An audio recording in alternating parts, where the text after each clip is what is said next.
and of course the September the 11th attacks. To this day, some people question the official story. Tonight, we begin with conspiracy theories and this.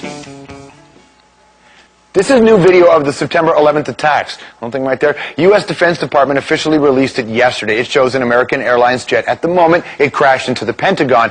That attack killed 189 people, including 5 hijackers. The video was recorded by 2 security cameras, and it was made public after a government watchdog group made the request under the Freedom of Information Act. Now, let's take a look again at the right side of the screen. Look real close. That white object, low to the ground. Well, and there it is. It hits the Pentagon.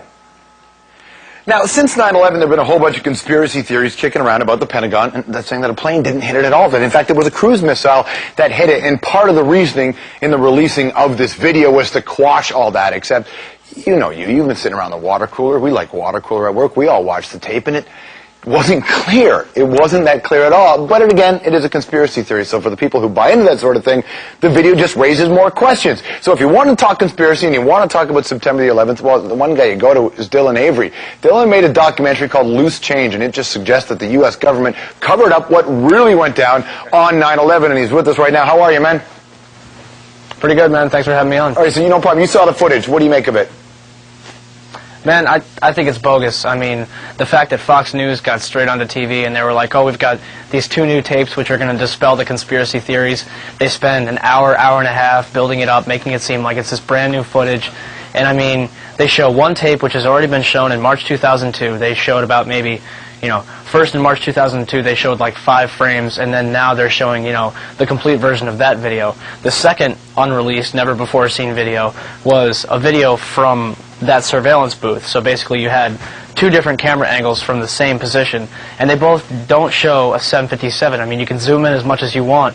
You see a small white blob. That's it. Now, I understand why a lot of people have a lot of questions, and they raise those questions, and you're saying a plane didn't hit the Pentagon, but there are 59 families who are missing loved ones. What do you suggest happened to them? What happened to those people that were on this plane? I mean, hey man, I can't sit here and lie about the family members and say that, either that the passengers were in on it or that their family members are government agents. I mean, I'm not saying that. I mean, these people who lost their loved ones, I mean, their loved ones are obviously dead. They're obviously gone. I mean, I'm not saying that they're on a payroll somewhere. I mean, I'm just trying to ask questions. I'm not trying to accuse anybody of covering something up. Well, I mean, I'm obviously accusing the government of covering something up, but I'm not trying to implicate the passengers because, I mean, they're just as innocent as, anybody else, man. But for the loved ones to be dead, and I ask, I mean, why would the government kill its own people? Like, why would they do that? Why they didn't need the Pentagon?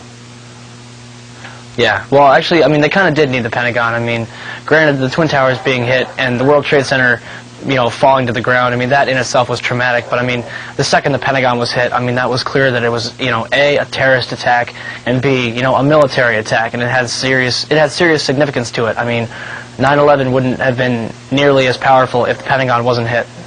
And you understand, and I'm sure you faced it lots, and there are people watching right now who see you, they hear you talking, and they think you're crazy. So what is the strongest evidence you have? Like, what is the strongest piece of evidence that backs up your claim?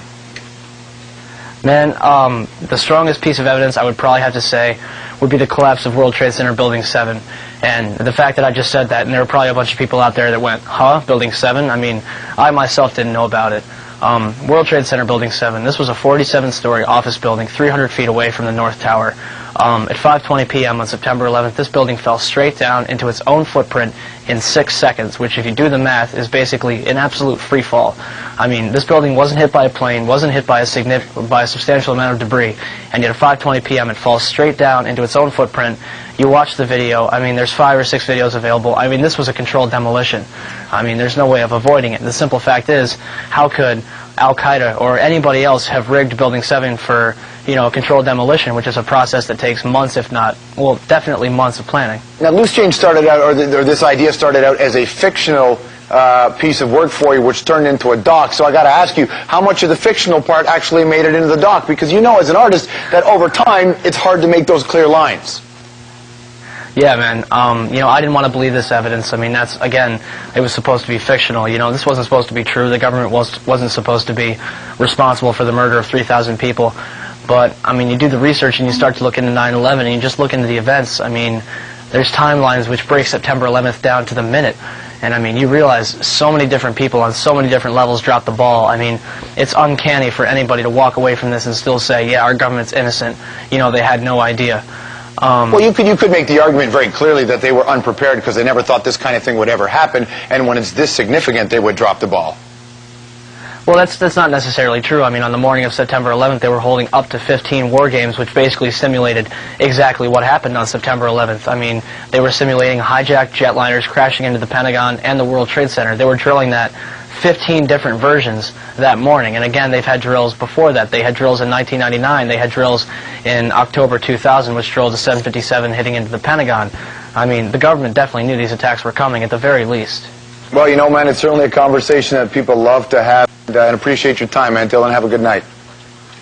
Yeah, you too, man. All right, there you go. Now, if you're sitting in New York, World Trade Center, Building 7, what happened? Some reports initially said that it was small fires that actually brought the building down, but there are a lot of people who don't think fires would have been a good enough excuse. Some say controlled demolition. If you Google it, you'll find all kinds of information. That guy there, Dylan, who we just had on in Loose Change, is a documentary a lot of you have emailed us about, a lot of people interested in that. And I know there are some of you who totally buy it, and there are a lot of you out there, maybe even not as many, who don't buy it at all. What do you think, though? We'd love to hear from you.